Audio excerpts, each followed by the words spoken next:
Biblias en Juan capítulo 10, el Evangelio según Juan capítulo 10.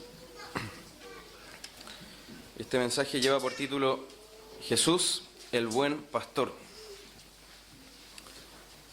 Y vamos a leer desde el versículo 1 al 18. Juan, el Evangelio según Juan capítulo 10, versículos 1 al 18.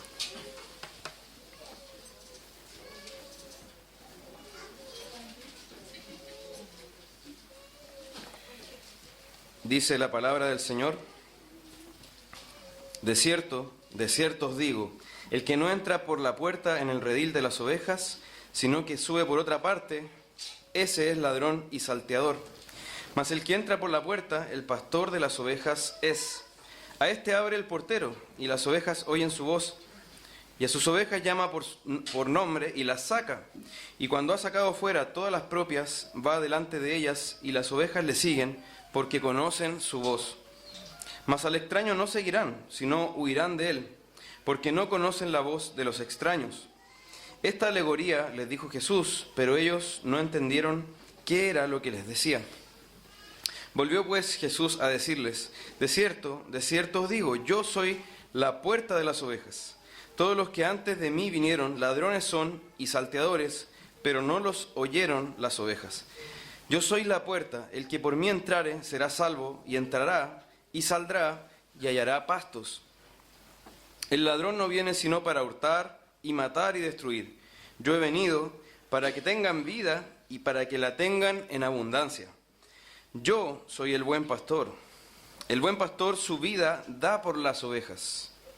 Mas el asalariado, y que no es el pastor, de quien no son propias las ovejas, ve venir al lobo y deja las ovejas y huye. Y el lobo arrebata las ovejas y las dispersa. Así que el asalariado huye porque es asalariado y no le importan las ovejas. Yo soy el buen pastor y conozco mis ovejas y las mías me conocen. Así como el Padre me conoce y yo conozco al Padre y pongo mi vida por las ovejas.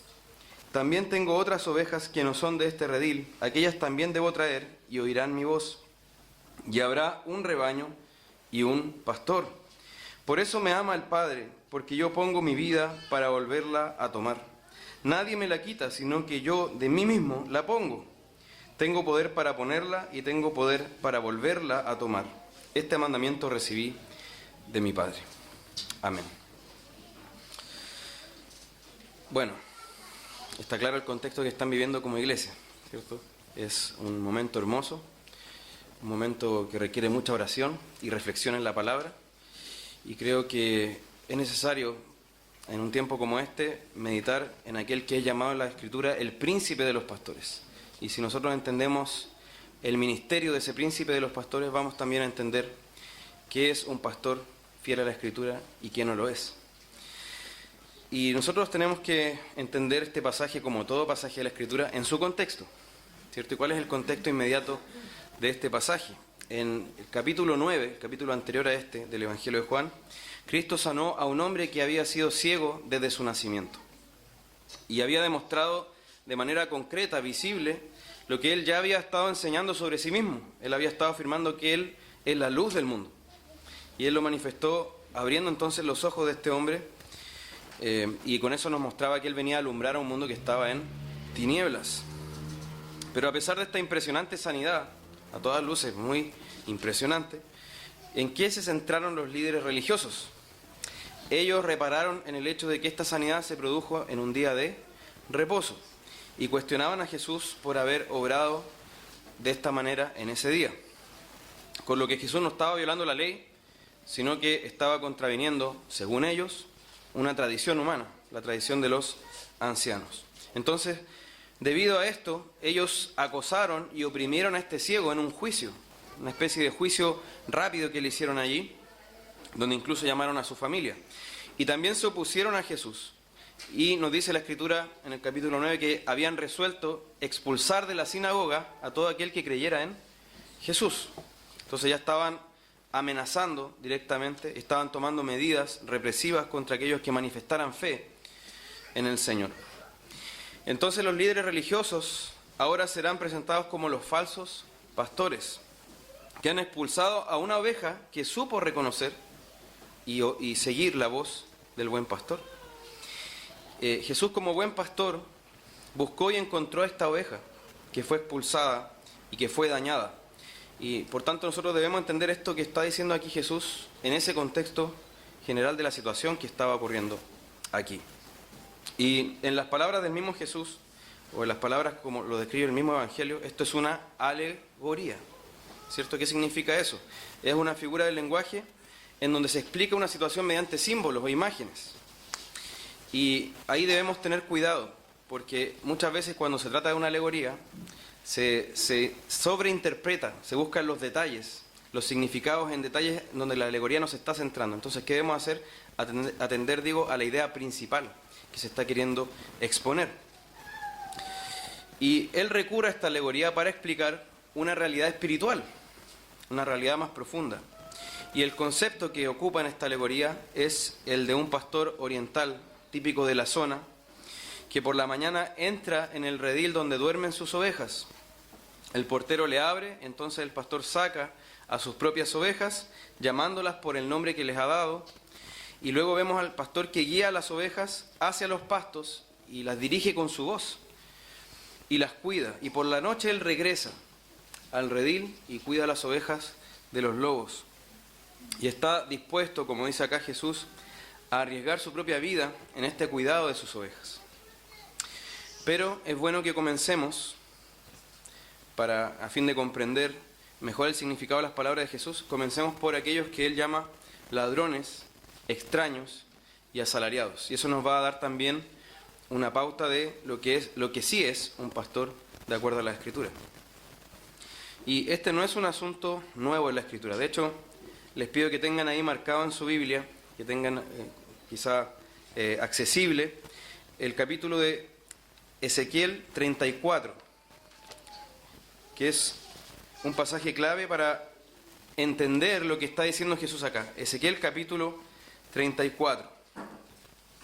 Y ahí vemos que el Señor se presenta a sí mismo como el pastor de su pueblo. Él se presenta como aquel que pastorea, que cuida a su pueblo, y presenta a su pueblo con la imagen del rebaño. Y también vemos que Él entregó a ciertos hombres la autoridad y la facultad de pastorear a estas ovejas que son suyas en su nombre. Ahora, lamentablemente, en vez de cumplir esta función fielmente, estos hombres se habían dedicado a apacentarse a sí mismos. Habían descuidado al rebaño, habían descuidado la labor que el Señor les entregó, que es un alto privilegio. Y Él les dice, Ezequiel 34, del 4 al 6, no han fortalecido a las débiles, no han curado a la enferma, no han vendado a la herida, no han hecho volver a la descarriada, no han buscado a la perdida, sino que las han dominado con dureza y con severidad, les dice. Las ovejas se han dispersado por falta de pastor y se han convertido en alimento para toda fiera del campo. Se han dispersado, dice. Mis ovejas andaban errantes por todos los montes y por toda colina alta. Mis ovejas han sido dispersadas por toda la superficie de la tierra sin haber quien las busque ni pregunte por ellas. Esa era una situación real en el tiempo en que Ezequiel profetizó, pero seguía siendo la situación cuando Jesús estaba realizando su ministerio terrenal. Es la situación que Jesús encontró a su venida. De hecho, en otras ocasiones Él dice que miraba a la multitud y tenía compasión de ellas porque eran como ovejas sin pastor. No estaban siendo pastoreadas como debían serlo, como el Señor lo había establecido. Por tanto, su juicio estaba por caer, estaba por ser derramado sobre aquellos ladrones y salteadores y extraños que habían tomado posesión ilegítimamente del rebaño de Dios.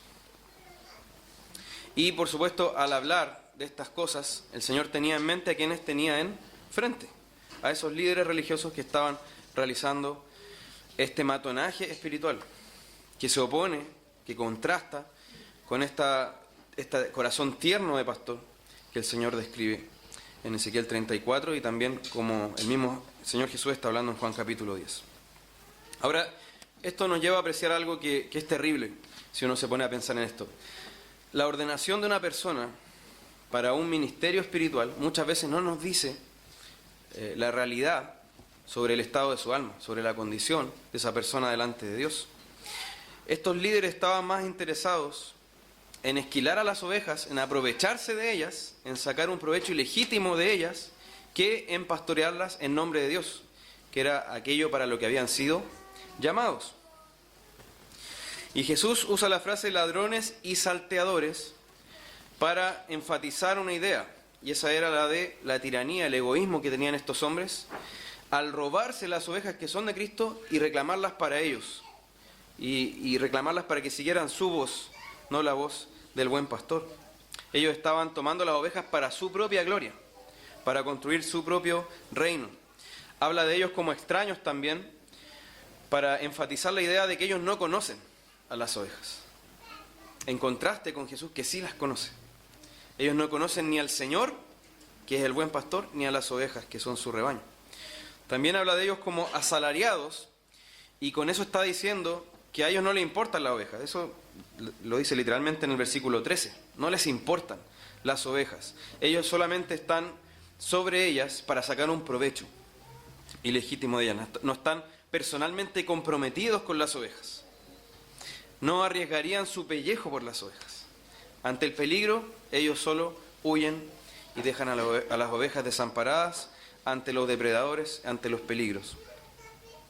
Y a diferencia de Cristo, que significa vida y significa salvación para su pueblo, ¿cómo se describe el efecto que producen estos falsos pastores?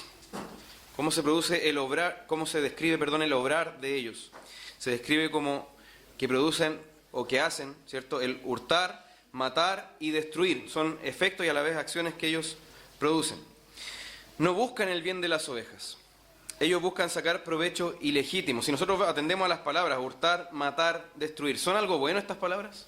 ¿Nos describen alguna acción buena, alguna acción de provecho para las ovejas?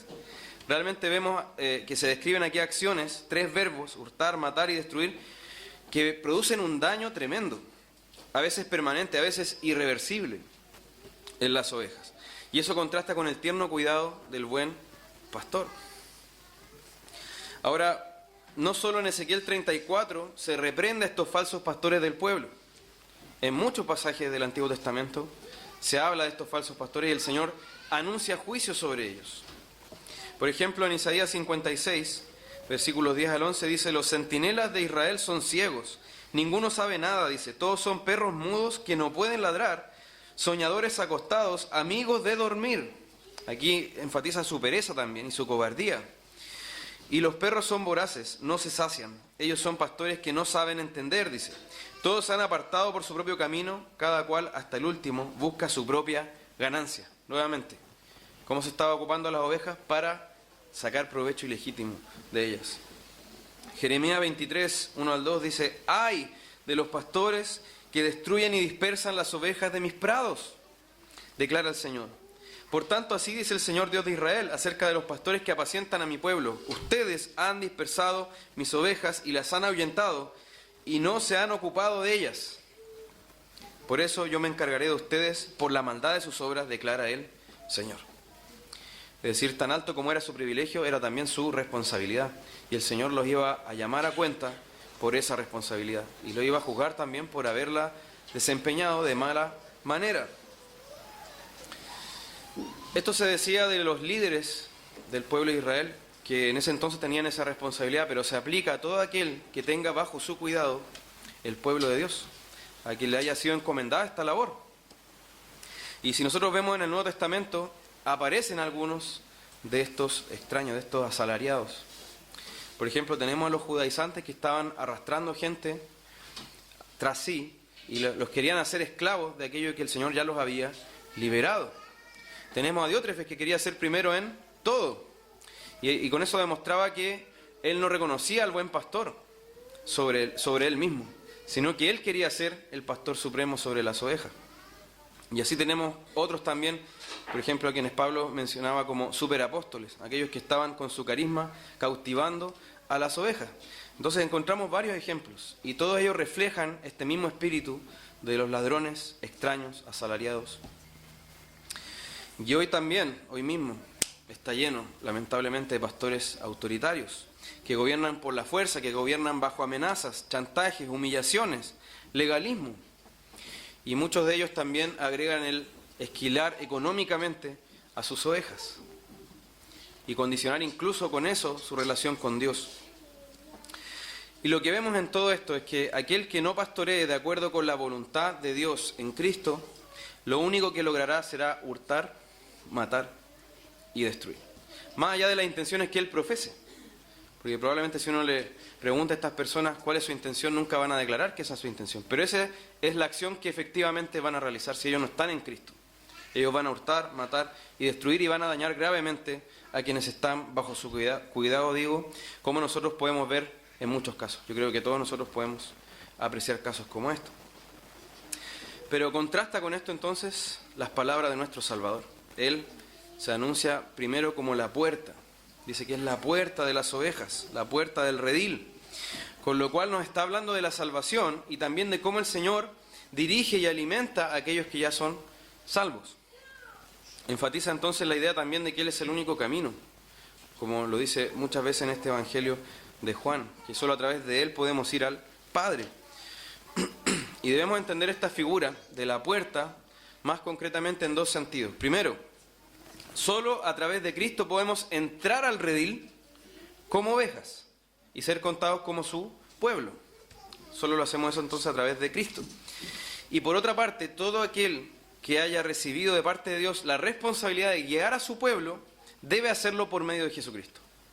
Esa es la única manera de que lo haga fielmente. Es decir, no puede acceder esa persona legítimamente a las ovejas si él mismo no ha entregado su vida y su ministerio a Cristo en primer lugar.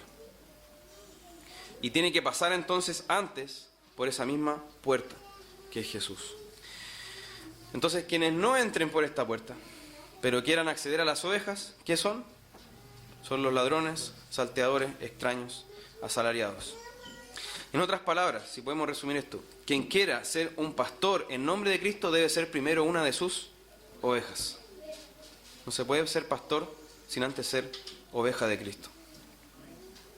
Y lo distintivo del pastor que obra bien entonces es que entra por la puerta del redil y desarrolla su ministerio con la única visión de dar gloria a Cristo, quien es el buen pastor, haciendo todo por el poder de Cristo, predicando solo su palabra, caminando en sus pisadas y trabajando para atraer hombres y mujeres a sus pies, a los pies de Cristo. Quien no obre con esta motivación es un falso pastor.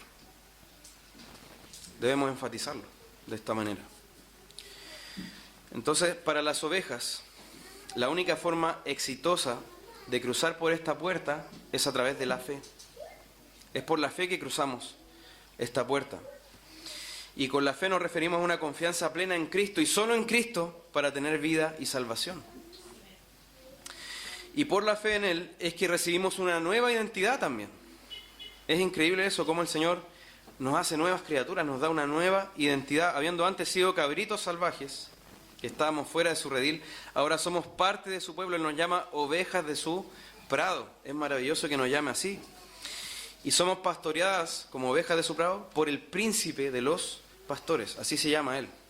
Aquel que está sobre todos los pastores. Él es el pastor supremo. Y una vez que somos de Él, una vez que somos parte de su rebaño, Él nos saca para ser alimentados por esos pastos siempre verdes de su palabra. Es Él quien nos guía hacia afuera. Porque, ¿por qué dice las saca? ¿Para qué las saca? Es para alimentarlas. Allí es donde encuentran su alimento. Pero ¿quién las guía? Es el pastor. ¿Dónde van las ovejas? Donde el pastor le dice que vayan. ¿Y qué significa esta vida en abundancia que el mismo Jesús dice que Él vino a traer? No solo dice, vengo a traer vida, sino vida en abundancia.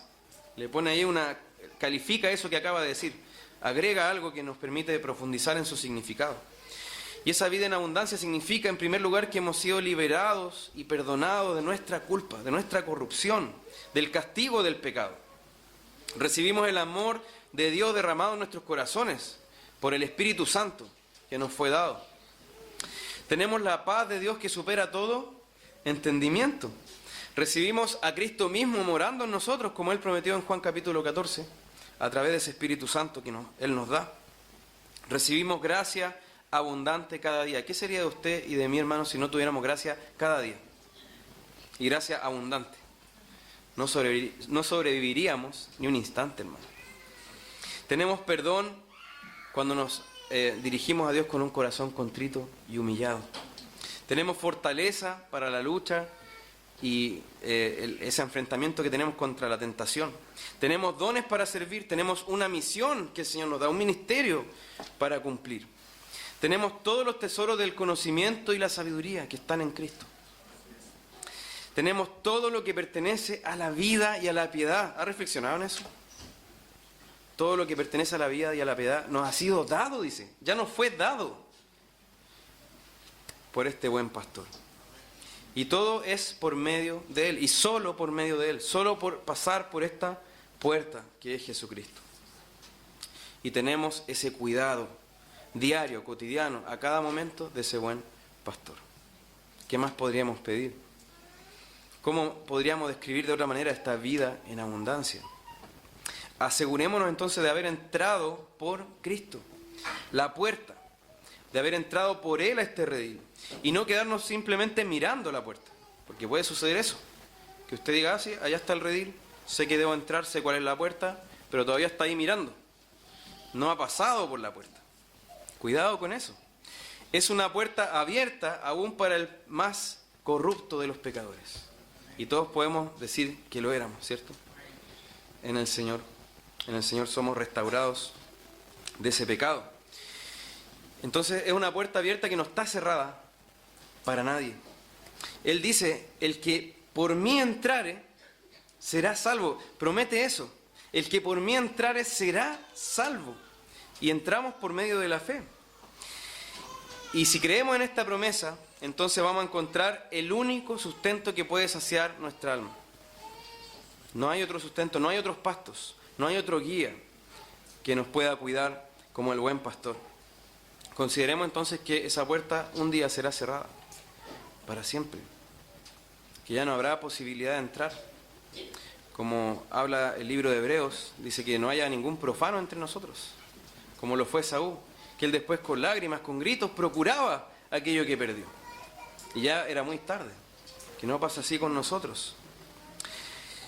Nadie puede entrar por ti, debes entrar tú. Debes entrar tú por esta puerta personalmente. Puedes llevar años rodeando este redil sin haber entrado. Asegúrate de haber entrado para ser de aquellas ovejas de Cristo. Y si lo haces, tendrás ese privilegio de ser contado entre las ovejas de su prado. Y tenemos por último Jesús como el buen pastor. Y ya hablamos de los ladrones, salteadores, extraños, asalariados. Ahora, también hablamos de la puerta. Y ahora Jesús como el buen pastor, porque no solo es la puerta, también es el pastor. Se refiere a distintas cosas. Ahora Él ocupa esta figura del pastor para resaltar ese cuidado que Él tiene de nosotros, esa guía que Él hace hacia nuestras vidas y también nuestra dependencia de Él, porque las ovejas dependen del pastor. Va a estar sujeta a las inclemencias de los peligros que hay a su alrededor y de las fieras. Y este concepto que Él ocupa acá no es nuevo. Este concepto de el Señor como pastor y el pueblo como rebaño no es nuevo. Ya nos referimos a Él. En Ezequiel 34 ya vimos un ejemplo de eso. El Salmo 23, que es tan conocido. ¿Cómo inicia ese salmo? El Señor es mi pastor. Y toda la figura espiritual que nos detalla ese salmo es relativa a el Señor como pastor y nosotros como su oveja. El Salmo 79:13 dice, nosotros tu pueblo y ovejas de tu prado, te alabaremos por siempre, de generación en generación cantaremos tus alabanzas. Y así hay muchos ejemplos, muchos. Se puede encontrar muchos más en la Escritura. Ahora, volvamos a Ezequiel capítulo 34. El Señor no se limita a anunciar un juicio contra aquellos que habían ejercido ilegítimamente ese ministerio pastoral hacia sus ovejas. Él además hace una promesa. Si nosotros vemos Ezequiel 34:11, dice yo mismo, fíjense cómo habla él, yo mismo buscaré mis ovejas y velaré por ellas. Personalmente lo está diciendo. Versículos 15 y 16, yo apacentaré mis ovejas y las llevaré a reposar, declara el Señor Dios. Buscaré la perdida, haré volver a la descarriada, vendaré la herida y fortaleceré la enferma, pero destruiré la engordada y la fuerte. Las apacentaré con justicia. Luego los versículos 23 y 24. Entonces pondré sobre ellas un solo pastor que las apacentará. Mi siervo David. Él las apacentará y será su pastor. Entonces yo, el Señor, seré su Dios, y mi siervo David será príncipe en medio de ellas. Yo, el Señor, he hablado. Pone ahí su sello al final. Yo, el Señor, he hablado. Fíjense que todo lo que los ladrones y salteadores habían hecho, Él lo iba a reparar. Y todo lo que no habían hecho respecto del cuidado de la oveja, Él sí lo iba a hacer. Y lo iba a hacer personalmente. E iba a poner sobre ellas un solo pastor, dice acá. Un solo pastor que las apacentará. Ahora yo les pregunto, ¿Ezequiel históricamente está antes o después de David? O de otra manera, ¿David estaba vivo cuando Ezequiel hizo esta profecía? No. Entonces, ¿a qué se refiere? A ese hijo de David, a ese Mesías que iba a venir. Ese iba a ser el único pastor que iba a estar sobre las ovejas y que las iba a apacentar. Entonces, cuando el Señor llega ante los líderes religiosos, ante el pueblo que está escuchándolo allí después de esta sanidad del ciego, y Él dice, yo soy el buen pastor, ¿qué está diciendo para alguien que conoce la Escritura? ¿Qué estaba diciendo para alguien que sabía, que conocía estas profecías? Estaba diciendo, he aquí, yo soy el que está prometido en la Escritura, en la profecía de Ezequiel. La hora ha llegado, yo soy el buen pastor, yo soy ese único pastor que va a pastorear a su rebaño, a su pueblo. Y aquí debemos entender que la unidad del rebaño del Señor en la Biblia está relacionada con bendición, con su gobierno sobre ellas. Pero la dispersión, ¿con qué está relacionada? Con la maldición, ¿cierto? Con el peligro. Siempre cuando nos habla que el pueblo va a ser dispersado o que alguien va a ser dispersado, ¿qué ocurrió después de la Torre de Babel? Fueron dispersados. Eso es señal de juicio y de maldición. Pero el unificar, el reunir al pueblo es señal de bendición de Dios sobre ellos, ¿cierto? Entonces acá Él dice, pondré sobre ellas un solo pastor que las apacentará. Esa es la profecía que el Señor hace. Y aquí, me refiero aquí ahora a Juan capítulo 10, ¿qué es lo que dice el Señor en el versículo 16? ¿Qué es lo que dice? También tengo otras ovejas que no son de este redil, aquellas también debo traer y oirán mi voz. ¿Y qué dice? Y habrá un rebaño y un pastor. ¿Se fija? Él está finalmente llevándonos a esa profecía y nos está anunciando que su cumplimiento ha llegado. Y Él hace esto, Él unifica a su rebaño por su sacrificio. Eso es lo que Él ha hecho a través de su sacrificio. Y la interpretación, podríamos decir, teológica de esto, cuando ya se nos enseña doctrinalmente qué ocurrió, podemos verla en Efesios capítulo 2, versículos 12 al 16. Aquí le está hablando a los efesios, ¿cierto? ¿Quién eran los efesios? Eran gentiles. Y les dice, en aquel tiempo ustedes, los gentiles, estabais sin Cristo, les dice. Alejados de la ciudadanía de Israel. Esa era su condición. Y ajenos a los pactos de la promesa. Eso eran ellos, así estaban ellos. Sin esperanza y sin Dios en el mundo.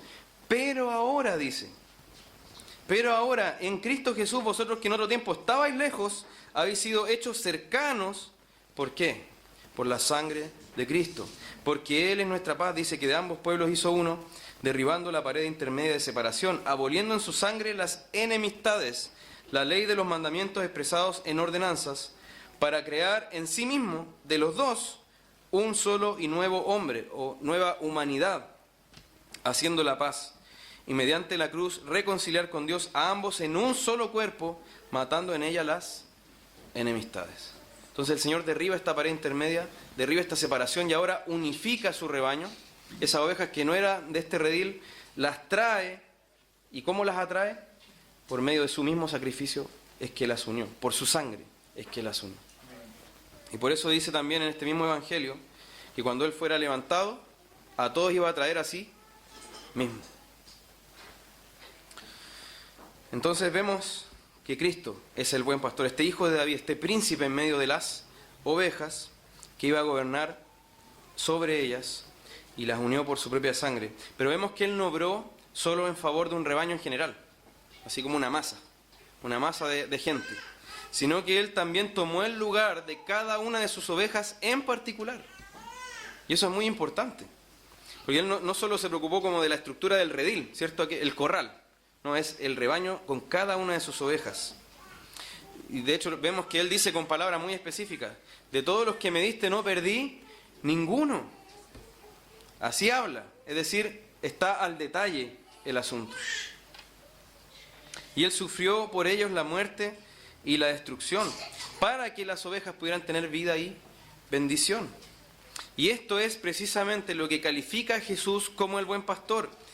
Por su muerte, Él no expuso a las ovejas al peligro, sino que las atrajo a sí mismo para ser salvas. Eso es lo que hizo como buen pastor.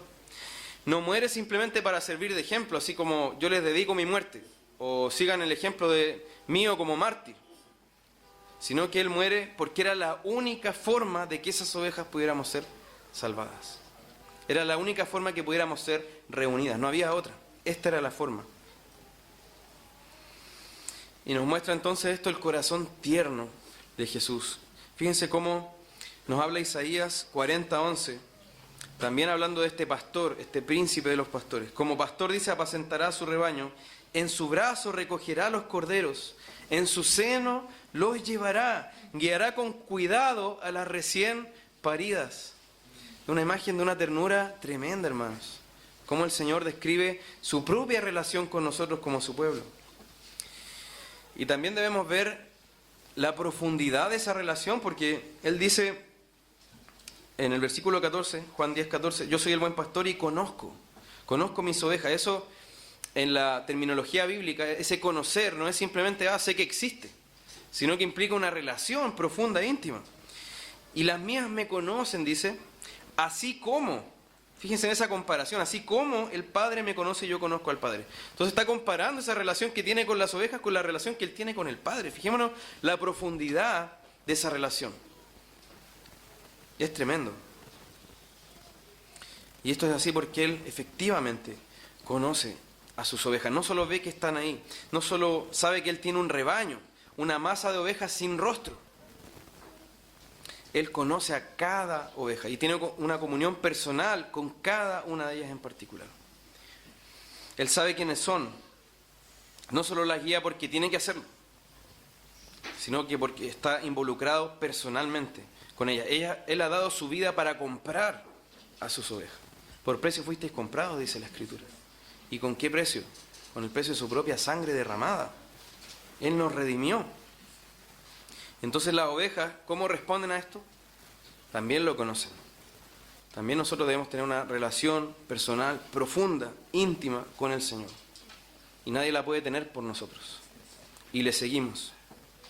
Cristo entonces conoce a su pueblo, conoce nuestro contexto, nuestras familias, el lugar en que vivimos, nuestras circunstancias. Conoce todo lo que hemos hecho. Conoce aún lo que pensamos, lo que soñamos por las noches. Conoce todo, no hay detalle, ni por más pequeño que sea, que Él no conozca de sus ovejas. De hecho, si nosotros vemos cuando el Señor escribe personalmente las cartas a la iglesia en Apocalipsis, Él se refiere, para cada una, se refiere a circunstancias que cada una estaba viviendo. Si nosotros vemos, hace menciones al contexto en que cada una estaba. Y Él conocía ese contexto. Conocía sus luchas, conocía su trabajo, conocía la persecución que estaban sufriendo, aquellas que estaban bajo persecución.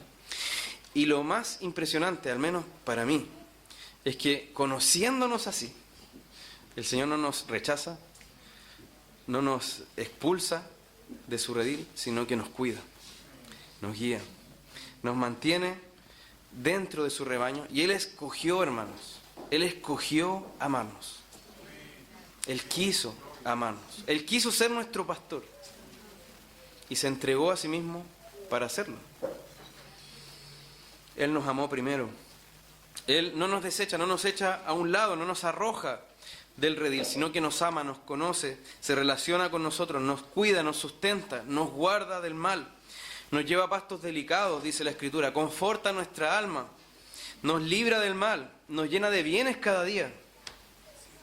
Él soporta nuestras debilidades, lleva nuestras cargas, nos toma en sus brazos y cuando extraviamos el rumbo, Él con paciencia nos guía de vuelta al redil.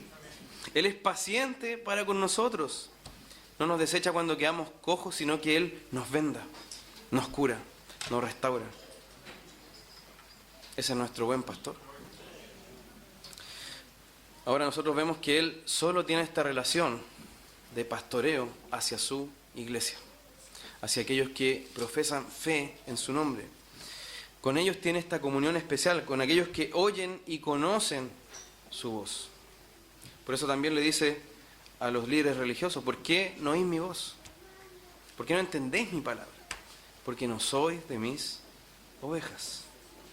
Ese era el problema, realmente. Entonces, con este fin de reunir este rebaño, Él dejó su gloria eterna. A veces decimos esto tan a la ligera, porque no hemos visto esa gloria eterna. Pero realmente debemos dimensionar lo que el Señor hizo.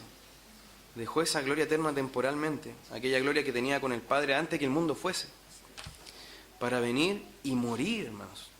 Bueno, Filipenses capítulo 2 describe esta humillación de Cristo, ¿cierto? Y ya el hecho de hacerse hombre y habitar entre nosotros ya fue una humillación. Pero Él además se hizo obediente hasta la muerte, y muerte de cruz. Y eso no lo hizo, hermano, por gente valiosa, noble, los mejores, los excelentes del mundo. No, cuando éramos aún pecadores, Cristo murió por nosotros, y ahí se muestra su amor. Nosotros merecíamos justa condenación, pero ¿qué recibimos? Amor eterno de parte de Dios. Y también debemos destacar que nadie le quitó la vida. A mí me impresionó una vez escuchar en Semana Santa un sacerdote entrevistado, y la periodista le preguntaba a propósito del Viernes Santo, le decía, ¿cómo fue que Jesús llegó a la cruz, así fracasó de esta manera? Y para mi sorpresa, el sacerdote le dice, bueno, son los misterios de Dios, así como que Cristo había perdido allí, había sido derrotado allí. Y ese fue el mensaje que él estaba entregando. Pero, por supuesto, a él no le quitaron la vida. No fue como que lo sorprendieron y lo tomaron así, arrestado. Y él así no pudo resistir ese arresto. Y simplemente lo tomaron por sorpresa. No fue un homicidio, no fue una ejecución como cualquier otra.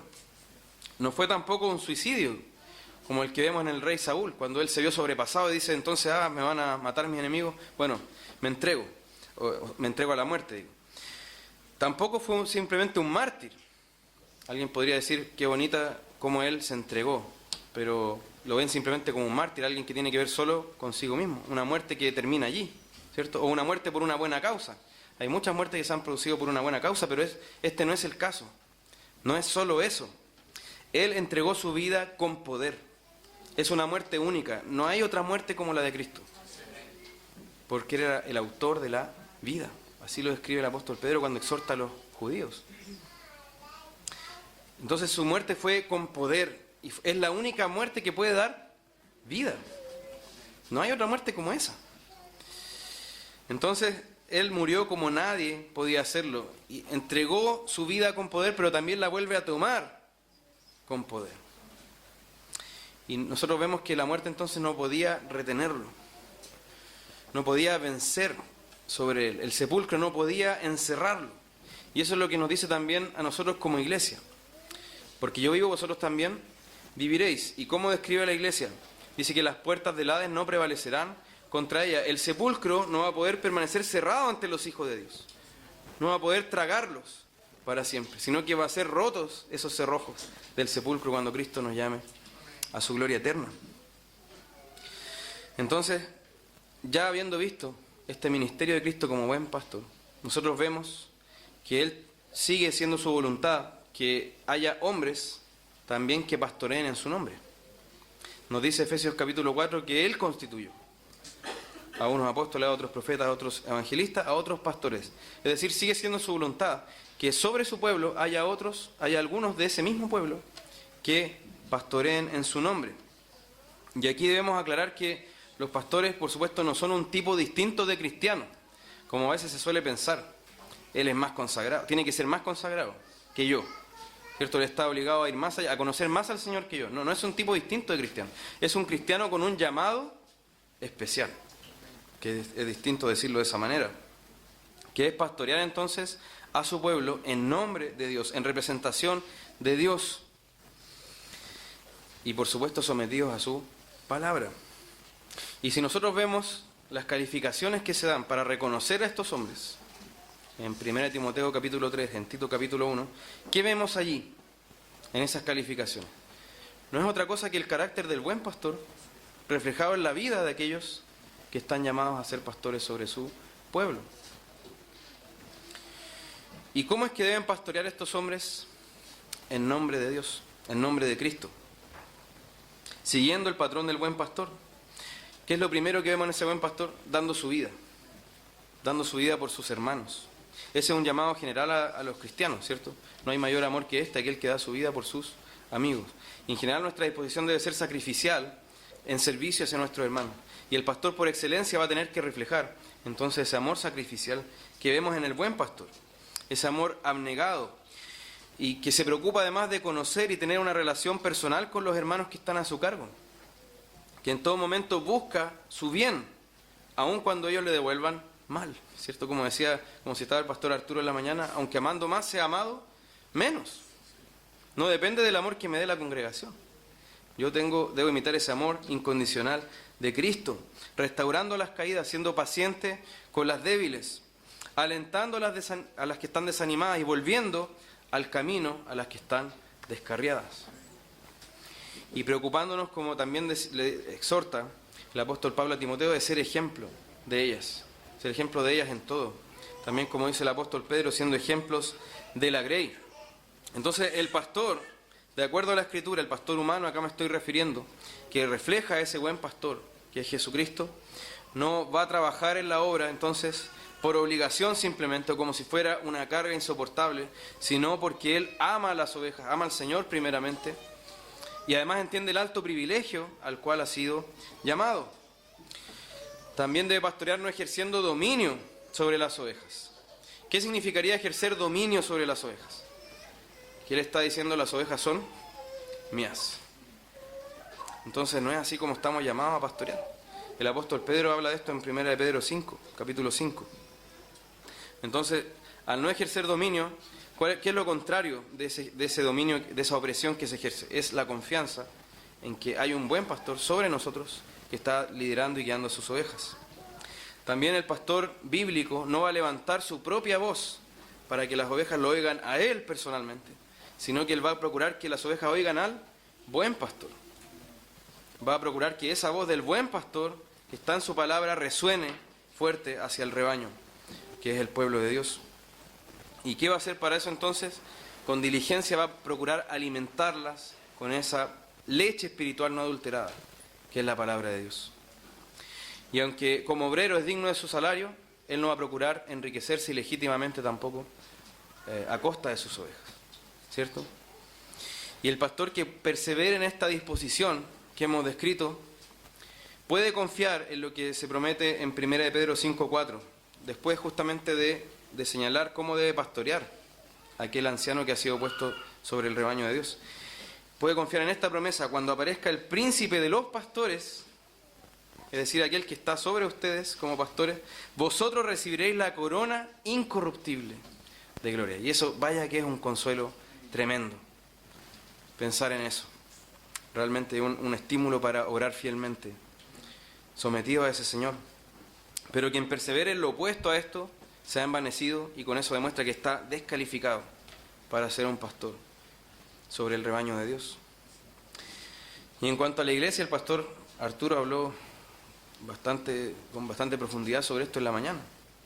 Pero es necesario, hermanos, que sean pacientes también para con sus pastores, porque no vamos a reflejar de manera perfecta ni el carácter ni el sentir que hubo en Cristo. Lo digo de manera perfecta, así se debe observar en nuestra vida. Pero si ustedes observan a sus pastores, van a poder ver en ellos una fe digna de imitar, como nos dice el libro de Hebreos, y una vida consagrada al Señor, a su servicio y al servicio de su pueblo. Entonces los llama a sujetarse a ellos con mansedumbre, preocupándose también de su sostenimiento material, preocupándose que tengan el tiempo para dedicarse a aquello que la Biblia establece como prioridad, porque a veces, como cultura de iglesias, nosotros pensamos que el pastor debe hacer esto o aquello, pero muchas veces esas labores que nosotros creemos que el pastor debe realizar no se corresponden con la prioridad que la Biblia destina para el pastor, que es la predicación de la palabra y la oración. El mayor bien que usted puede hacer a su iglesia es procurar que su pastor entonces se dedique con diligencia a pasar tiempo con el Señor, en su presencia orando, por su propia alma, orando por las almas de su iglesia que están bajo su cuidado y pasando tiempo con la Escritura, profundizando en ella, conociendo a Dios a través de la Escritura, encontrándose con Dios en la Escritura. Y usted, como iglesia, va a ser grandemente bendecido si usted procura esto.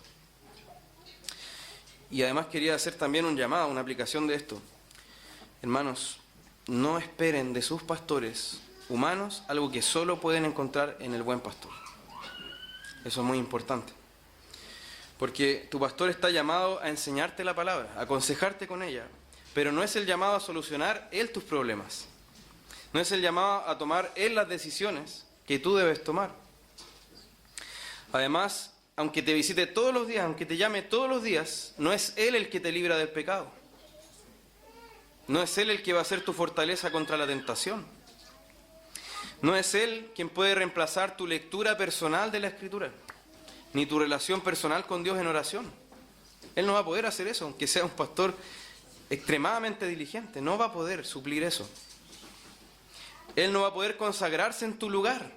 Y es triste ver a muchos pastores que parecen un hombre orquesta, hermanos, tocando ellos solos miles de instrumentos, cuando debería ser la iglesia una sinfonía, ¿cierto? Que suene en armonía, cada uno tocando su instrumento en su lugar. Entonces, cuidado con estas expectativas exageradas sobre el pastor humano, porque tú puedes causarle un tropiezo enorme, haciendo que su orgullo crezca, su orgullo se infle, o puedes asfixiarlo a tal punto que él solo desee la muerte, hermanos, o solo desee dejar el ministerio. Entonces no esperes del pastor humano algo que solo puedes encontrar en el buen pastor. Y tristemente, ¿por qué menciono esto? Porque como hombres bajo el pecado, ¿cuál es nuestra tendencia?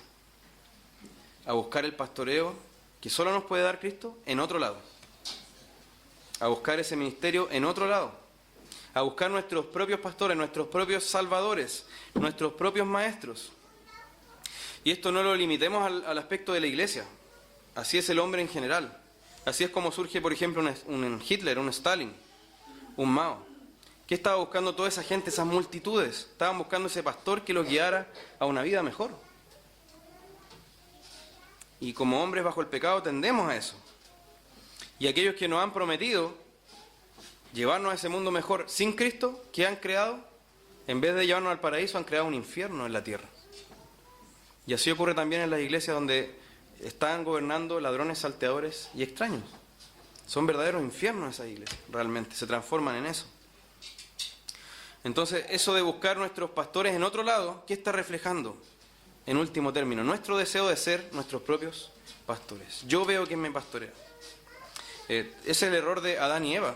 Ellos cometieron ese error. Con que Dios os ha dicho, Dios fue cuestionado delante de ellos. ¿Y qué hicieron ellos? Prefirieron esa versión de la serpiente al pastoreo de Dios sobre ellos, al gobierno de Dios sobre ellos. En vez de decir Jehová es mi pastor, nuestro pecado va a clamar para que digamos no soy oveja de nadie, yo soy mi propio pastor. No cometas tal necedad. No hay pastor como Cristo. Solo Él es el buen pastor. Todos los demás que prometan ser pastores sin Cristo te llevarán a la más completa y terrible destrucción, a la completa ruina. No te resistas más, no seamos como el caballo o la mula que deben ser arrastrados, como dice el Salmo 32, ¿cierto? Que deben ser sujetados con freno. Más bien seamos como esa oveja humilde que reconoce a Cristo por la fe y que además sabe y considera que Cristo es el único que puede llevarnos a la vida eterna. Entonces, ¿es Jesús tu pastor? Respóndete esa pregunta hoy. Mira tu corazón. ¿Es Jesús tu pastor? A todos nos gusta el Salmo 23 cuando dice Jehová es mi pastor.